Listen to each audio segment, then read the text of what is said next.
మన అన్న అరవింద్ ధర్మపురి గారు మాట్లాడవలసిందిగా కోరుతున్నాడు.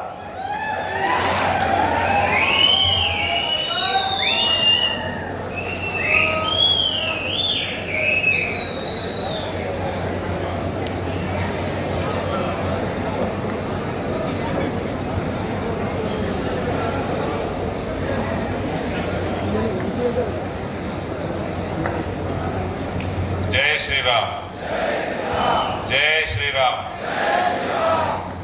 మీద ఉన్న జిల్లా అధ్యక్షులు యాదగిరి బాబు గారు, సీనియర్ నాయకులు మోరేపల్లి సత్యనారాయణరావు గారు, ఇద్దరు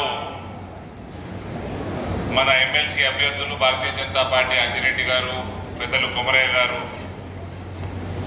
అదే రకంగా నూతన జాతీయ పసుపు బోర్డు మొదటి చైర్మన్, పసుపు రైతు, భారతీయ జనతా పార్టీ కరడుగట్టిన కార్యకర్త, రాష్ట్ర భారతీయ జనతా పార్టీ కార్యదర్శి పల్లె గంగారెడ్డి గారు, సోదరి భోగా శ్రావణి గారు, జ్యోతి గారు,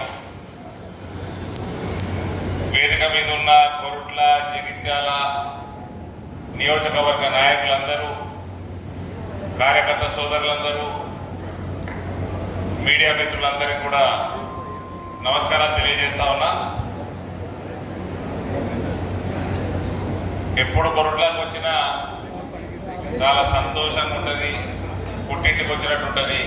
ఇది పదే పదే నేను చెప్తా ఉంటా.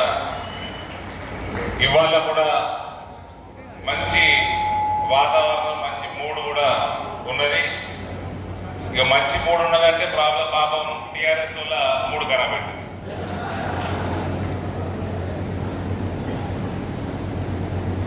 ఇవాళ అంజిరెడ్డి గారు ప్రత్యేకంగా కుమరయ్య గారు అంటే కుమరయ్య గారు ఎలక్షన్ నా లెక్క ప్రకారం అయిపోయింది, ఆయన ఎమ్మెల్సీ అయిపోయాడు.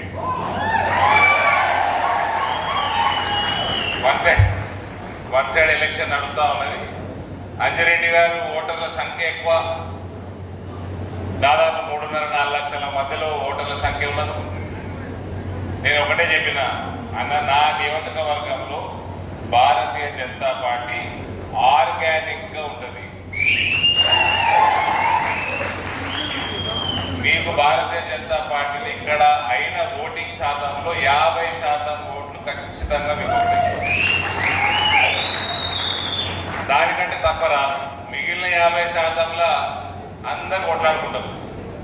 మీకు మాత్రం నిజామాబాద్ పార్లమెంట్ నుంచి 50% ఎన్ని పోల్ అయితే అంత నువ్వు నీకు చేతనైనంత పోలింగ్ చేయించుకో. మా కార్యకర్తల బలం, పార్టీ ఎంత బలం ఉంది, ఇవన్నీ నువ్వు చూసుకున్నావు. రేపు ఎలక్షన్లలో కూడా అందరు కూడా మద్దతు ఉంటుంది, వాళ్ళ సహకారం ఉంటుంది. ఇక ఎంతగానో ఓటింగ్ చేయించుకుంటావు అన్నది ఇక నీ టాలెంట్ అంజన్న నువ్వు చెప్పి. పసుపు రైతులు, పసుపు చైర్మన్ గారు ఉన్నారు, ఆ ప్రభారీలు టాలెంట్, ప్రభారీలు ఓవర్ పెట్టిన అని నువ్వు చూసుకో. ఇక నువ్వు మీటింగ్ పెడతా అంటే అందరు వచ్చారు కదా, మొత్తం కొరుట్ల, జగిత్యాల నియోజకవర్గం అంతా కార్యకర్తల సోదరులు అందరూ వచ్చారు. ఇవాళ పసుపు రైతులు, పసుపు బోర్డు, అది నా భూతో నా భవిష్యత్తు. అటువంటిది కూడా ఇద్దరు నేను చిన్నగా ఉన్నప్పటి నుంచి వాగ్దానాలు చేసుకుంటూ వచ్చారు. కాంగ్రెస్ వాళ్ళు, తెలుగుదేశం వాళ్ళు, టీఆర్ఎస్ వాళ్ళు. ఇవాళ పసుపు బోర్డు వచ్చింది, అది చరిత్రలో నిలబడిపోతుంది. ప్రతి పసుపు రైతు ఇంట్లో గ్రాడ్యుయేట్ ఉంటాడు, ప్రతి పసుపు రైతు ఇంట్లో కనీసం ఒక గ్రాడ్యుయేట్ ఉంటాడు. ఇక్కడ నాకు తెలిసి మనకి 2 జిల్లాలు ఎన్ని ఎకరాలు పడితే సుమారు 50-60 వేల ఎకరాలు. నిజామాబాద్ ఉమ్మడి జిల్లా, అజయపూడి పెద్ద 4-5 జిల్లాలు. ఇది చాలా మందికి పసుపు రైతులు ఉంటారు. నేను ఇంకా నా పార్లమెంట్ అనుకుంటున్నా, తిరుమల పోతే పసుపు రైతులు, ఇటు దిక్కు పసుపు రైతులు. ప్రతి ఇంట్లో కనీసం ఒక గ్రాడ్యుయేట్ ఉంటారు. వాళ్ళందరి ఆశీర్వాదం నరేంద్ర మోడీ గారికి వస్తుంది, వాళ్ళందరి ఆశీర్వాదం భారతీయ జనతా పార్టీకి వస్తుంది. ఆ ఓట్లన్నీ నీకు వస్తాయి. రైతాంగం ప్రత్యేకంగా పసుపు రైతులే కాదు, రైతాంగం, రైతు కుటుంబాలలో ఉన్న గ్రాడ్యుయేట్లు, వాళ్ళందరి ఆశీర్వాదం కూడా నరేంద్ర మోడీ గారికి వస్తుంది. ఇవాళ 2 ఎమ్మెల్సీ వీళ్ళు ఈ ప్రాంతంలో ఉన్న కొమరయ్య గారు కానీ అజిరెడ్డి గారు కానీ బ్రహ్మాండమైన మెజారిటీతోటి గెలవబోతా ఉన్నారు. వాళ్ళందరికీ నేను ముందే అభినందనలు, ఇద్దరికి ముందే అభినందనలు కూడా చెప్తా ఉన్నా. కానీ గెలిచినాక మన భారతీయ జనతా పార్టీ సిద్ధాంతం, నరేంద్ర మోడీ గారి గవర్నెన్స్, ఆయన గ్రాడ్యుయేట్లకి చేస్తున్న వివిధ కార్యక్రమాలు, ఉద్యోగస్తులకి, నిరుద్యోగులకి, చదువుకోవడానికి బయట దేశాలకు వెళ్తున్న దళిత సోదరులకి, పిల్లగాళ్ళకి, ఆదివాసీ పిల్లగాళ్ళకి అన్ని స్కీమ్స్ కూడా బలంగా ఇంప్లిమెంట్ చేసి ఒక బాధ్యతగా మనం వాళ్ళందరికీ సేవ చేసుకోవాల్సిందిగా మీ ఇద్దరిని కూడా నేను కోరుతా ఉన్నా. ఏమాత్రం టాపిక్ డైవర్ట్ చేసుకోకుండా ఇది ఎవరి మీద ప్రేమ లేదు. ఏ బీసీ సెన్సస్ అంటున్నారు, బీసీల మీద ప్రేమ కాదు, ఎస్సీల మీద ప్రేమ కాదు, ఎస్టీల మీద ప్రేమ కాదు. రైతుకు చేయనోడు వీళ్ళందరికీ ఏం చేస్తాడు రేవంత్? వాడు కేసీఆర్ అనేటోడు వీకెండు, కేసీఆర్ అనేటోడు పీకెండు, ఈయన కూడా వీక్తాడు. రైతుని ఇబ్బంది పెట్టేటోడు ఎవరైనా సరే, రైతుకి ఇబ్బంది పెట్టేటోడు, రైతు మోసం చేసేటోడు ముందర పడనే పడడు.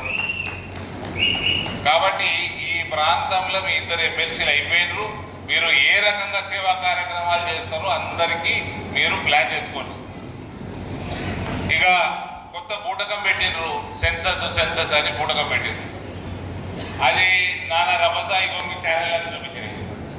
ఎక్కడ సెన్సర్ లేదా మన్నువాడ ఆ సెన్సస్ చేసారు. 3,53,55,00,000 మంది జనాభా అన్నారు. 3,35,00,000 మంది ఓటర్లు ఉన్నట్టు మన ఎలక్టోరల్ రోల్ చెప్తున్నది. ఇప్పుడు మీరు కూర్చొని మీరు గూగుల్ చేసుకోండి. స్టేట్ ఎలక్షన్ కమిషన్ మన తెలంగాణలో ఎన్ని ఓట్లు ఉన్నాయని 3,35,00,000 ఓటర్లు ఉన్నట్టు వస్తుంది.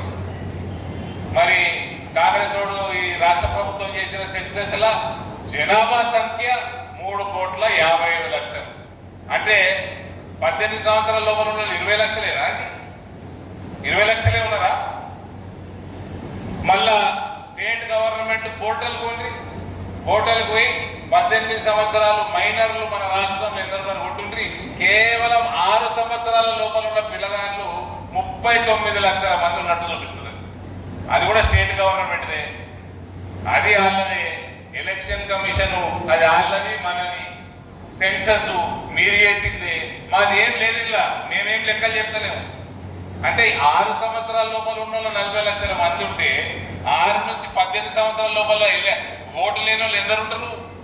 డబల్ వేసుకో 80 లక్షలు ఉంటారు, లేదా 70 లక్షలే ఉంటారు. 70, 40, 1,10,00,000 నీ ఎలక్టర్